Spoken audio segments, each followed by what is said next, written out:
Welcome, everyone, and thank you for joining us. This is a conversation today that I'm excited about and I think is important and relevant. And I'm grateful to Molly Boeder Harris and Tara Tonini, who are here with me. Molly is the founder and executive director of a nonprofit called the Breathe Network, and this stands for Building Resilience Through Embodied Approaches to Healing. And I just want to focus on those words, resilience and embodied. So the Breathe Network connects survivors of sexual violence with sliding scale, so accessible, trauma-informed, holistic healing practitioners across the country. And they also provide training for these practitioners on trauma-informed care that will specifically speak to and serve the community of survivors of sexual assault. Molly herself is a rape survivor, and she has really taken her experience and transformed it. She's created a movement and a vision that really celebrates each survivor's ability to call on their own minds and bodies and souls to heal. Also with us is Tara Tonini. Tara is the program director at Exhale to Inhale, a nonprofit which brings yoga to survivors of domestic violence and sexual assault in New York City and the Hudson Valley, Long Island, Connecticut, and they do this through weekly yoga classes at shelters and community centers. And one thing I love about Exhale to Inhale is that they believe that survivors of sexual violence can feel strong and safe in their bodies, and that when they do, they can help end a cycle of violence in their families and communities. So essentially, Exhale to Inhale and the Breathe Network are really handing the power back to survivors, reminding of their own strength from within. And one last thing, Tara is a survivor of a relationship of domestic violence, and she has channeled her experience as well into her own work as a yoga and meditation instructor who focuses on women's wellness. So welcome, both of you. It is an honor. Thank you. In unison, perfect. So before I'm going to get into some questions with both of you, I just want to start sort of framing the discussion with some numbers. So extensive research done by the National Crime Victimization Survey in the U.S. shows that women of all races are equally likely to experience violence by the hands of an intimate partner. So essentially, there is not one face to sexual violence. Prolific activist Gloria Steinem says the most dangerous place for a woman in this country is in her home. And she goes on to say that violence has reached an emergency. The Centers for Disease Control and Prevention suggests that almost 1 in 5 women in the U.S. are raped in their lifetimes. That's 1 in 5. Almost 1/3 of all women in the U.S. experience domestic violence. Again, 1/3. And every day in the U.S., on average, 3 women are killed in domestic violence homicides. And if you look globally, the violence is just as alarming. So for me, I feel like in the face of such a crisis, I think one of the most powerful things that we can do is to stand up and lean in and speak and act with clarity and calmness and boldness. I think this is our responsibility. So what I want to do today is talk about peace and hope and our potent abilities to heal ourselves. And I think that's what both of you are really great advocates for, showing that we can do those things. So I'm going to jump into some questions now, and Molly, I'm going to start with you. So why is now such an important and powerful time to talk about sexual violence? Do you feel that consciousness is shifting, or that there's more attention being brought to this issue at the very least? Yeah, I definitely think it is shifting and it's changing. And I was thinking about that question. And I think one of the big things is that survivors are increasingly able to hear and witness each other's stories and acts of courage and advocacy and activism in really unprecedented ways because of online media and technology. And I think that really has given a lot of people more strength and more courage to name what's happened to them and to be increasingly outspoken about it. I think it's also built up a sense of solidarity among survivors who can connect with each other wherever they are on the planet and find creative ways to address what's happening in their communities or in their lives. Um, I also think that, you know, survivors are the ones that are really driving the conversation. And I think it's just important to remember that that they're really at the forefront of doing the work, and they always have been. But I think because of media and access to media, more and more people in our communities who aren't survivors but are their allies or just people who do not tolerate sexual violence are starting to see these really clear patterns and connections between what's happening in people's homes, to what's happening on college campuses, to what's happening in our military. And even though it's overwhelming when I think we start to identify how pervasive sexual violence is, I think the access to those stories and seeing the different kinds of activism and advocacy happening are also helping to decrease the sense of isolation people feel. So families can come together, communities can come together, groups can come together and take greater action. The other thing I just want to say is that I think that more and more survivors are coming forward because there's a way in which I think people are recognizing that there's really nothing left to lose. You know, for generations and generations and generations of not talking about sexual assault, the culture hasn't shifted. And so it continues to permeate people's lives and families and communities and continues to create suffering and trauma. And it, you know, while it's very painful to come forward with your story or to join together with a group or to take social action, I think that the burden of keeping those stories inside also has a pretty toxic effect on people and their relationships and communities in general. So I think it's amazing to see people coming forward. And I think it's also important just thinking about those statistics that we're seeing more male survivors coming forward and naming the abuse that's happening for men and boys. And we're seeing more trans and gender queer and gender nonconforming people coming forward and talking about the, you know, really pervasive nature of sexual violence being committed against trans and gender nonconforming communities. So we are seeing that the face is really diverse. And we're seeing that because I think survivors are, you know, just there's this ripple effect that we can have on each other. When we come forward, we give somebody else potentially the strength or possibility of also coming forward in whatever way is meaningful to them. And that might just be reaching out to seek therapy or telling their partner or asking for help. It's not always going to be a public act.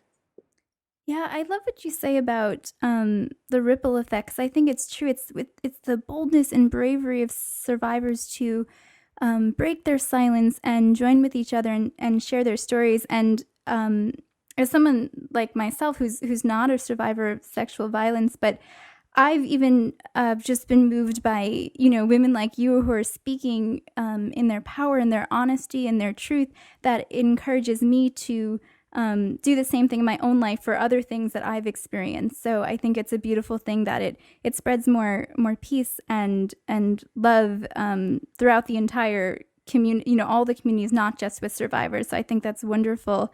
I'm going to break our little form that I emailed earlier. Tara, do you have anything you want to respond to or add to what Molly said? I thought it was all beautifully said. And just another layer of that is that our stories really heal. And as Molly was mentioning, so many survivors are on the forefront of this. And with survivors telling their story, I feel like it's cultivating this new element of strength. And I just also make a note on what Molly said is like, what do we have to lose? And so many previous generations had a lot to lose due to that cultural conditioning, and some of that is being alleviated now. And I also loved the point that she made about the online culture and how much community that's built. And I can't wait to see what the future lies ahead in regards to healing and how the online community can support that.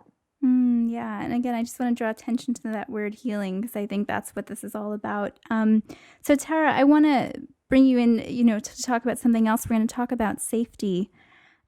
Tori Hayden, who is a psychologist and a writer, says that safety is the most basic task of all. Without a sense of safety, no growth can take place. Without safety, all energy goes to defense. So for you, why do you think safety matters? And can you explain how yoga and movement can help fuel survivors to feel safe in their bodies again? Absolutely. So very much, we're hardwired for survival. So if there's a perceived danger, and that doesn't mean there's necessarily a danger, just a perceived one, the body is hardwired for survival. So it moves us into the sympathetic nervous system, and what we often know in pop culture is the fight or flight. But there's also a freeze element of that too. And so when the body is in the sympathetic nervous system, so the fight or flight, all the energy in the body, so we're talking blood, hormones, everything in the body is doing everything it can to keep us safe for survival. And if we're always in that stress response, we're not able to cross over into the relaxation response. And one can't be on without the other. So it's very much like a light switch, the light's on or the light's off. And healing takes place when we're able to move out of that stress response and into the parasympathetic nervous system. So that's the often known as called like the rest and digest. And so when we're out of that perceived danger, we're able to connect with the breath, and also either I don't like to say quiet the mind, because the mind's just doing its job. It's protecting the body. So I like to refer to it as opening the mind, and getting us into some relaxation. And during this switch over into the relaxation response, that's when healing can occur. So that healing can occur physically, mentally, emotionally, and all of those elements combined. Yeah, that's beautiful. I find that even when I move my body into new positions or bring my breath to places it hasn't been before, it actually opens up not only new places in my body, but new perspectives in my life. So I think that's really interesting. And so, Molly, I talked about before how the Breathe Network really talks about embodied healing. So for those of us who are not familiar, what does the word embodied mean? And why is that so important, especially to survivors of any sorts of trauma? Yeah, well, I mean, embodied refers to very literally and pretty tangibly just being in a body, being in the body. But I think it also kind of invokes something that's less tangible or just harder to articulate, which is a feeling of connection or integration, even a feeling of groundedness within the self. So it is also something I think is pretty personal how we choose to define that. But it's incredibly important when it comes to addressing and healing sexual violence, because as Tara already mentioned, the way in which our nervous systems respond to trauma, many survivors will report having what is something of an out-of-body experience during the sexual assault. So this often happens, again, during what Tara described as freeze, when our nervous system has overridden our ability or capacity to move or to make sound.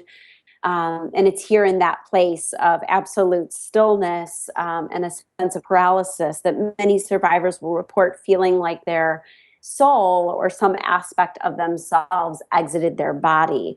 And so this is a really brilliant design of nature that saves us from really being in some ways destroyed by the kind of violence and terror that we're experiencing.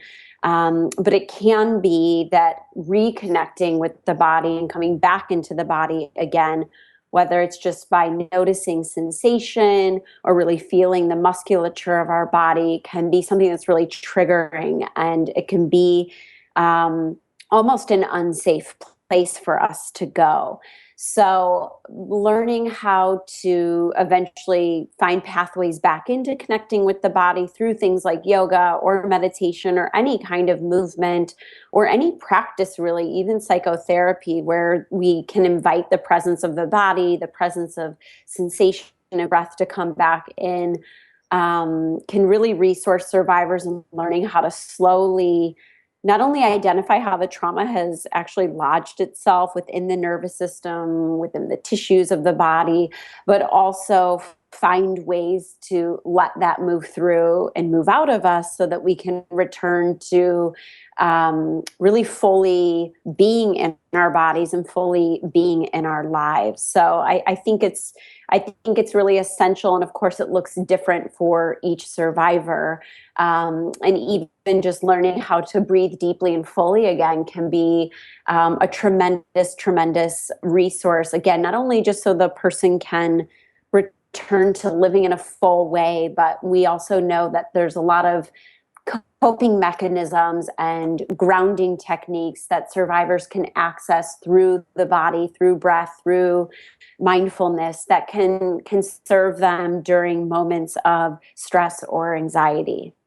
Yeah, I think that's really fascinating, especially you talked essentially about how this trauma is stored in the body. You mentioned how it sort of lodges itself into our cells. So can you talk maybe, and again, I'm going off script, but can you talk maybe a little bit about the body-mind connection? I was reading some Quantum Healing by Deepak Chopra, and he was referring to the fact that some people are now not even separating the two words, like combining them into one as body-mind. Can you explore that a little bit? Yeah.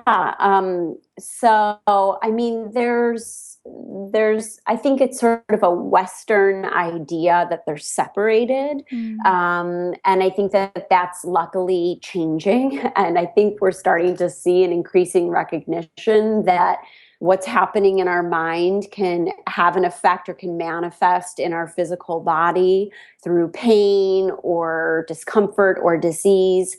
As well, of course, what's happening in our bodies can create like a psychological impact as well. And I think the area of spirit or energy or the soul becomes a little bit harder to articulate again because it's so personal.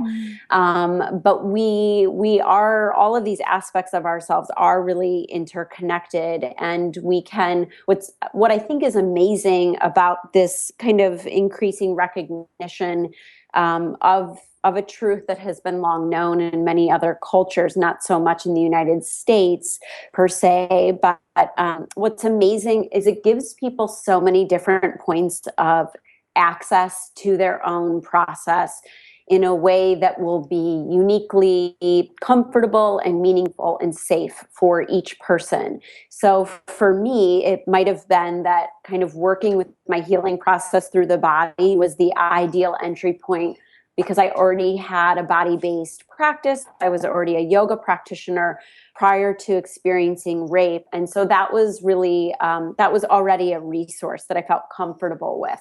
But for somebody else, it may be that the entry into their healing is going to come through telling their story or talking about it or working with the mind. And then when they're able to find greater balance in their mind, there might be a greater sense of balance or safety in exploring the body. So I think that they're interconnected. I think that when I work with survivors, it's very clear that they recognize those interconnections. And I think what's happening in our culture now is we're just naming what so many of us have probably already known, at least unconsciously. We're kind of bringing it to the surface. And I think it just, again, it creates more access to healing. And for people who've already done a ton of psychotherapy around their trauma, but find that there's ways it's still showing up in their body, or they're convinced that the chronic pain or the illness they're navigating or whatever it might be is connected to their trauma, there's actually science and there's information and there's resources behind that connection. And then there's tools to go in and to start to address those maybe physical or somatic ways in which the psychological trauma is starting to show up.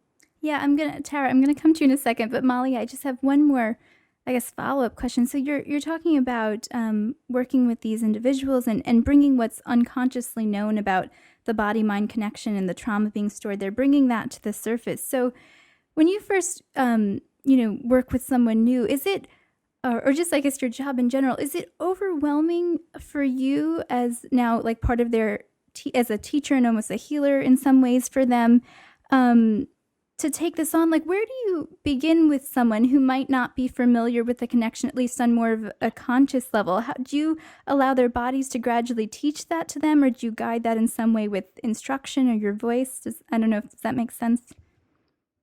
Yeah, that's a pretty big question because it's so different for each person, of course, and it's different based on why they've sought me out and how they want to do the work together. I mostly work with people through yoga and increasingly through somatic experiencing. So there is balancing that is unique again for each person around how much movement we're doing, how much talk is happening, how much relaxation or meditation or mindfulness is happening. But I am, again, always trying to kind of see what their needs are, what their interests are, what their strengths are, what their resources are. I'm definitely playing up their resources and supporting those.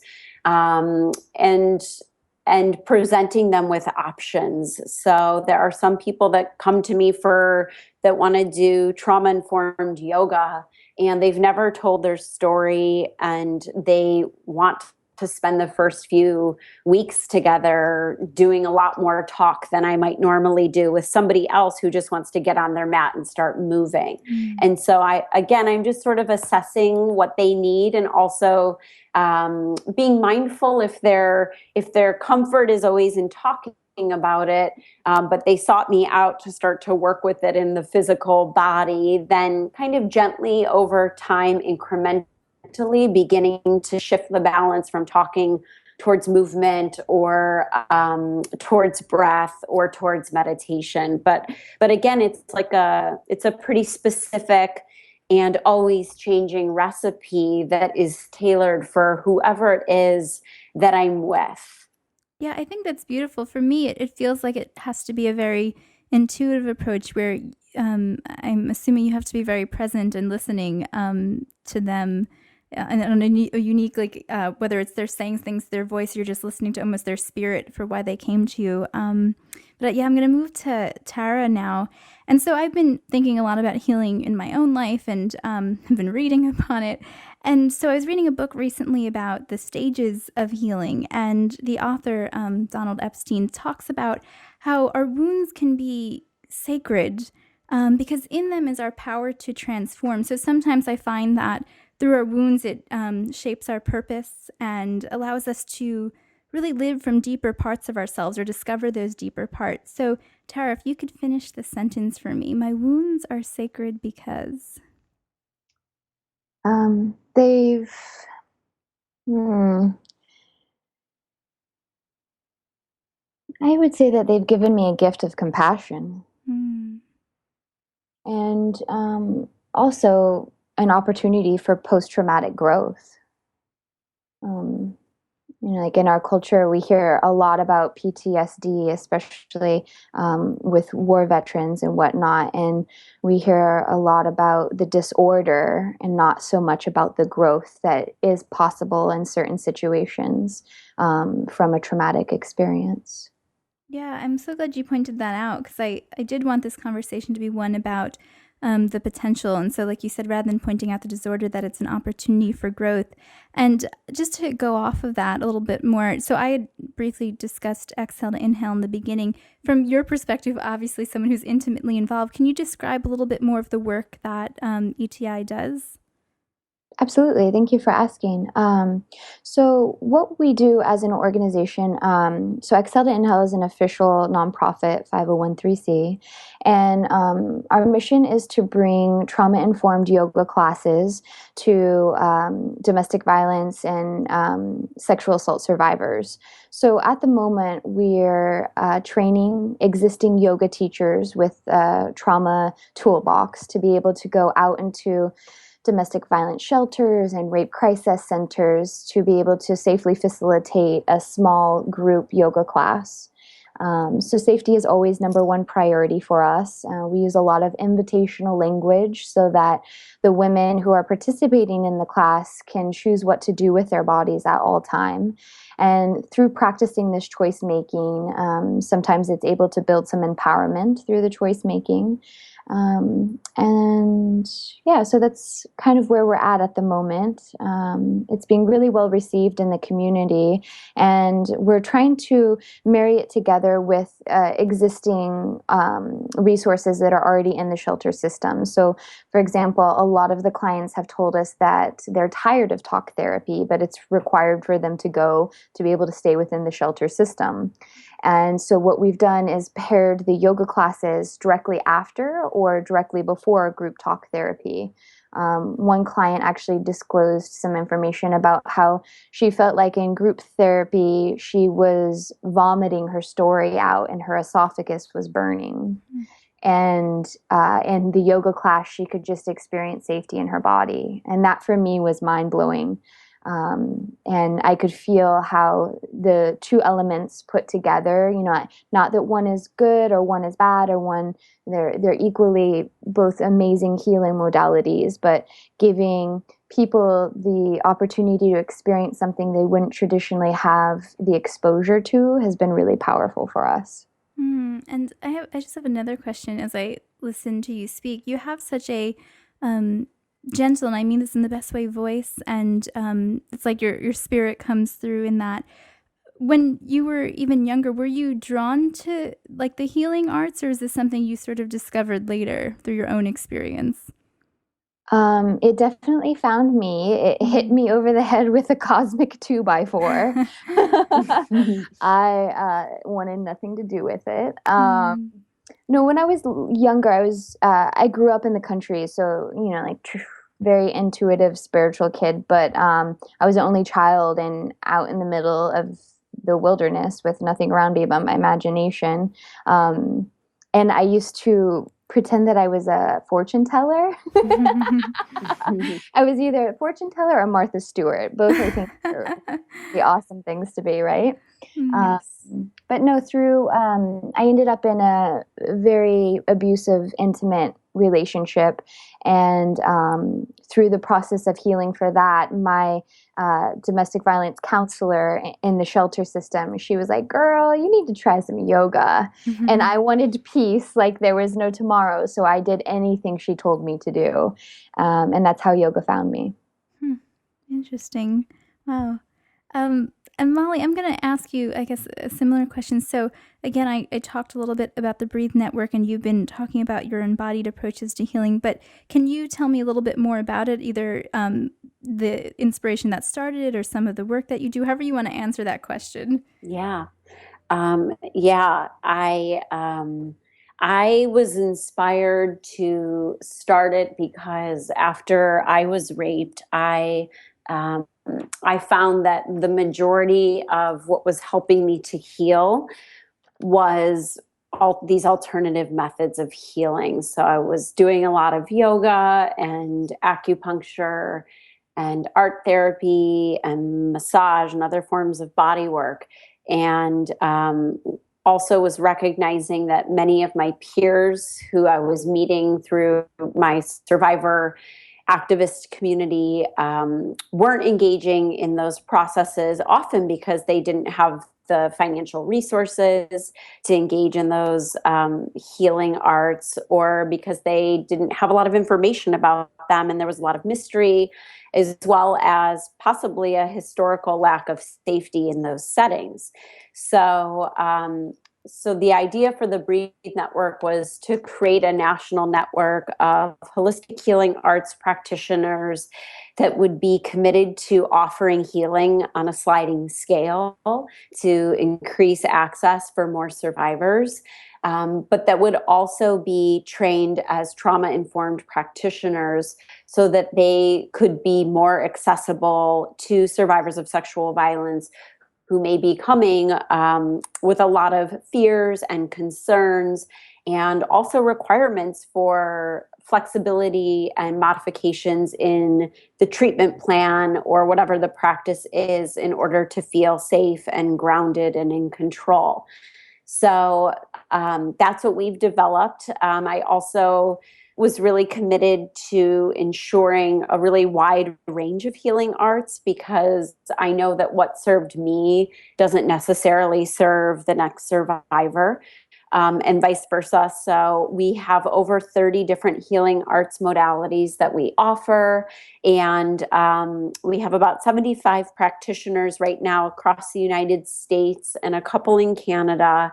And we're working really hard to grow that to, a couple hundred and maybe one day a couple thousand, because the need for these resources is so high, and the existing resources, are primarily around crisis response, advocacy resources and options, which aren't necessarily accessible to everyone, which aren't always meaningful to everyone. And the healing arts, I think, just really recenter the survivor in the process. And like Tara said, they put the survivor back in control of what's happening.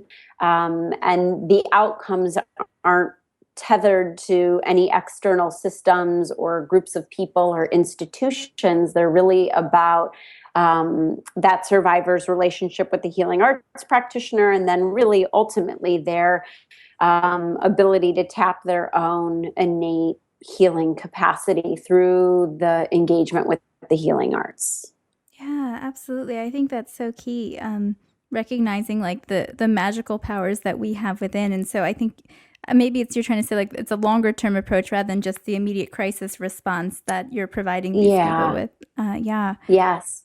And so Tara, also, I'm just curious now as we're speaking. So on a personal level, if there's one thing about your story that you can share with other survivors that you think it's, important or helpful for them to hear, is there one thing you could name that you'd want to share? That you're not alone. In domestic violence and intimate partner violence, isolation is always a number one factor of that person gaining power and control. And so often survivors experience so much isolation and shame.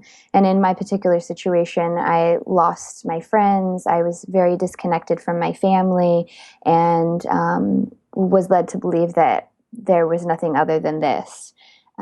So just for, survivors to know that they're not alone and there is a community and amazing resources. Yeah, and I think you're both wonderful examples of that. You're both so whole and strong and have such, potent voices now. So I think you're wonderful, both of you, examples of the power of resilience. Molly, I'm going to go back to you, and we're going to get a little political now. So Okay. So New Jersey Governor and present presidential candidate Chris Christie recently vetoed a bill that would have forced convicted domestic abusers to give up their guns, surrender their guns. And so in his reasons for vetoing the bill, Governor Christie says that the legislation shouldn't take away the abusers' guns, but should instead make it easier for the victims to arm themselves. And the problem we have is that many experts say that the presence of any guns in a domestic violence dispute makes it 5 times more likely that a woman will be murdered.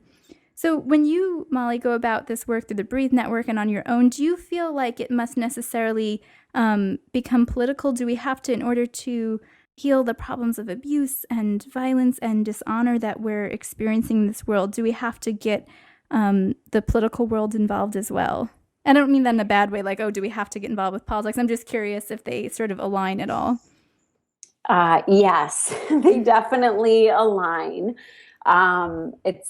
It's just horrific that that's Chris Christie's perspective, of course, because he's asking society to basically accommodate perpetrators and the perpetration and escalation of violence, instead of really working actually to create safety and hold people accountable. So I think that anytime we're doing this work of critiquing systems of oppression, challenging the status quo, calling out something, specifically often around domestic and sexual violence, calling out male privilege, and refusing to be silent, it's definitely a political act. I don't think we can separate what happens on a policy level from what is happening in our homes and in our communities. And all of us are absolutely going to enter that sort of political sphere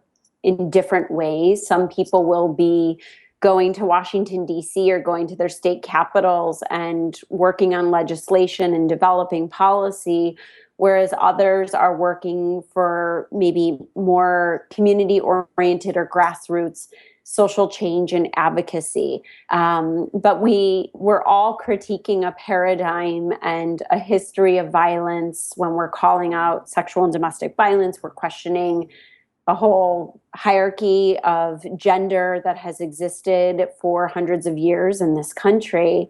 And we're saying that survivors of sexual violence have the right to make choices about what happens to their bodies, and that nobody else does have the right to make those choices. So I think it's definitely political. I think it's an act of rebalancing a power structure that's existed for far too long in this country, and an attempt to dismantle it when we say that violence is not okay and we will not tolerate it. But again, I also just want to emphasize that there's ways to be political without necessarily being involved in like traditional politics, because I think there's a lot of political acts that are coming through art and through speaking out with your story, through doing service work, through seeking out treatment and trying to heal in a culture that doesn't always seem to care about people healing. So I think all of those are political acts because they make us stronger and they just bring us back into our power. And then when we transform ourselves in any way, we are inevitably going to transform the people around us and communities around us. So the political landscape necessarily has to change when survivors are doing this work and when people are speaking out and when we refuse to accept violence as the status quo in our society, and we keep pushing for a more peaceful and more equitable and more inclusive community. Gosh, that's a brilliant answer. I love your passion, and there's so much power in almost some of the simplicity of what you said, that violence is not okay, and we have to refuse to accept violence. I just find it fascinating that, violence is so prolific, and we're not stepping back to see this very simple picture that this is not okay, that this is happening. And just to follow up on that, I'm curious, because also we've seen, lately in the political debates, lots of talk about Planned Parenthood, and so therefore, certain candidates are saying that they want to defund Planned Parenthood and essentially take away the right of women to control their own bodies. Do you see this history of women's bodies sort of being controlled and manipulated and dominated, connected to the domestic violence, sexual violence issue? Yes, absolutely. And Tara will probably agree with me.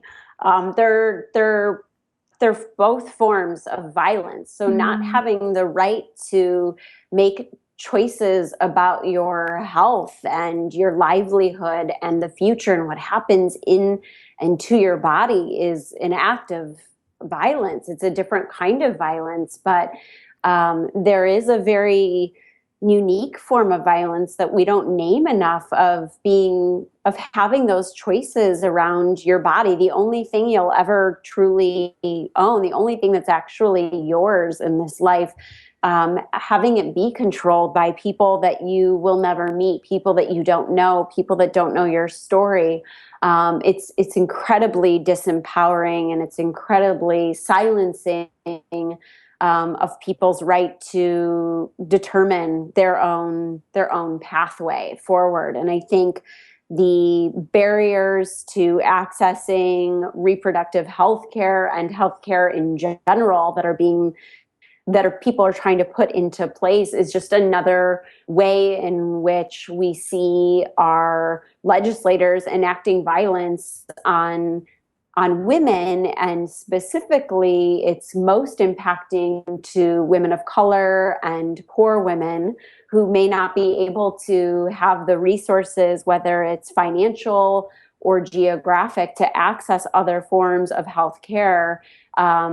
Reducing and attacking access to Planned Parenthood is going to have really detrimental effects on all women, but specifically poor women and women of color. So I think it's really concerning, and luckily there's a lot of activism happening, and really a lot of outrage and a lot of allies, not just women, talking about the importance of access and control over their own bodies and their health care, but our allies as well, and seeing that what happens to women and our ability to take care of ourselves and make choices about our bodies and our futures, again, it impacts our families and it impacts our communities and society. So it's really it's important, and it's really frightening, I think, for a lot of people, particularly some of the most marginalized and the most vulnerable people in our society. Yeah, I think it's far-reaching, like you said, how we treat these people, including women or people of color. It affects the entire community, and I think we're failing to see the interconnection between human beings when we do things like this. And as you speak, you're sort of the passion with which you're speaking and the clarity, you remind me of the outrage I feel like we should all be feeling and expressing about this, and too often there's not enough of that. Although you two are wonderful examples of, movements that are happening. Tara, do you have anything to add to that? Or also, we've been talking about women. Men, of course, are also survivors as well, and they're also, I feel like they should be part of the conversation. So do you want to speak on that at all?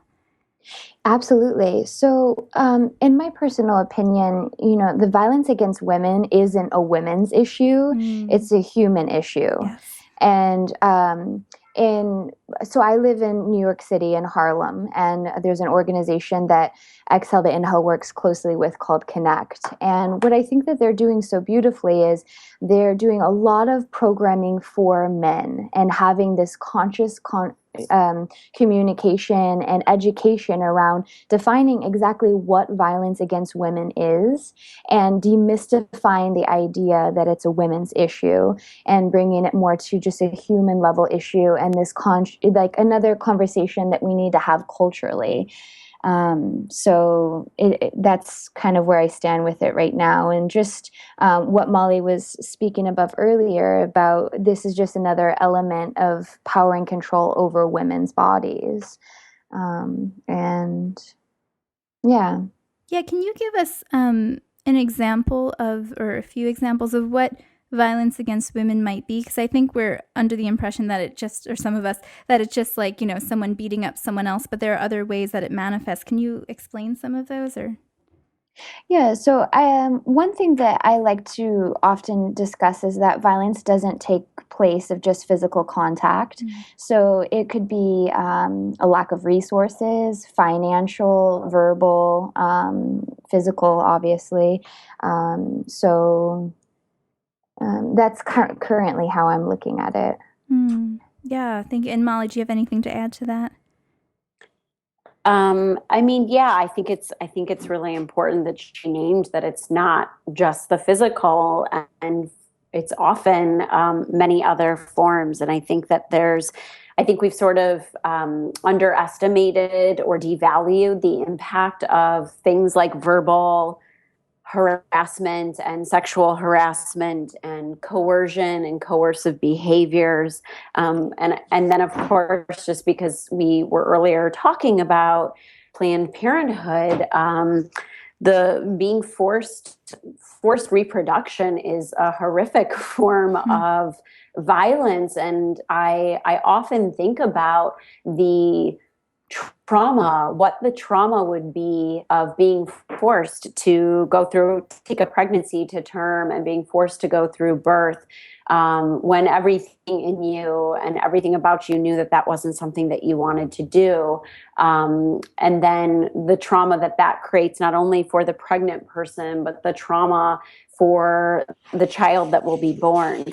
So I just think that I think it's pervasive, and I think that it's become kind of commonplace also. And it is everyone's issue, and it's everyone's issue, not only because it's often men perpetrating violence against other people of all genders, but it's also everyone's issue because there are so many men who've experienced violence, and there's so many taboos and these norms of masculinity that prevent men or boys from being able to come forward and get the resources they need because of fears of their masculinity or their identity being questioned.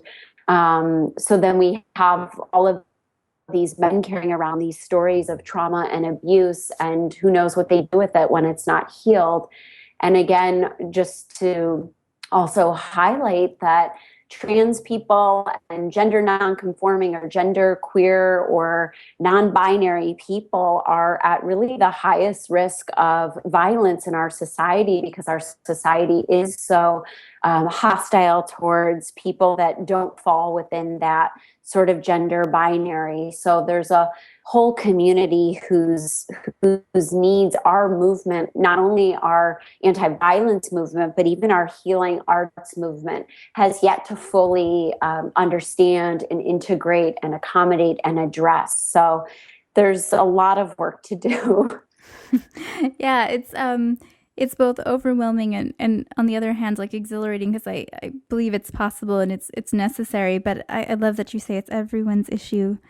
Yes. So I want to sort of finish up with a game of finish the sentence with both of you. So I guess a little bit lighter. So I'm going to be reading the beginning of a sentence to each of you, and I'll ask you to finish it. And you'll each get different sentence starters.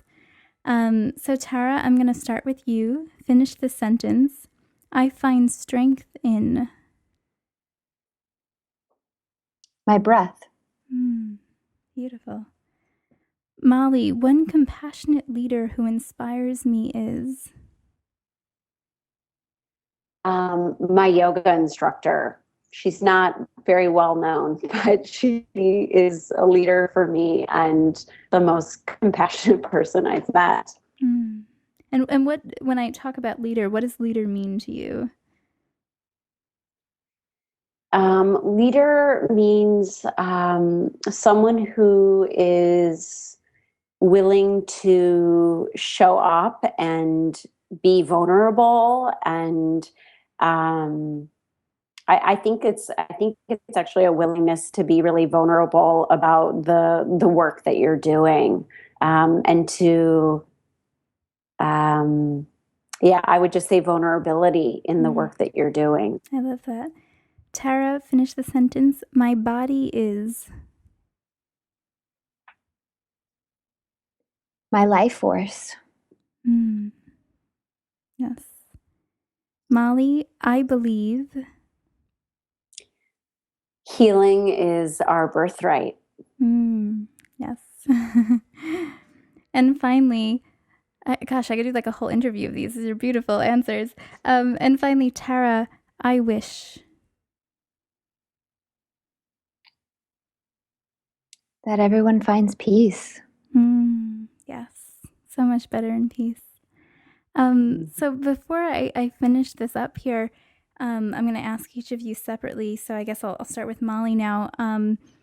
If there's one, and not that we can summarize it in like one takeaway, but if there's one message you want to leave people as they listen to this, sort of like setting an intention afterwards for this conversation that we had here, what would that be? What do you feel like needs to be known most?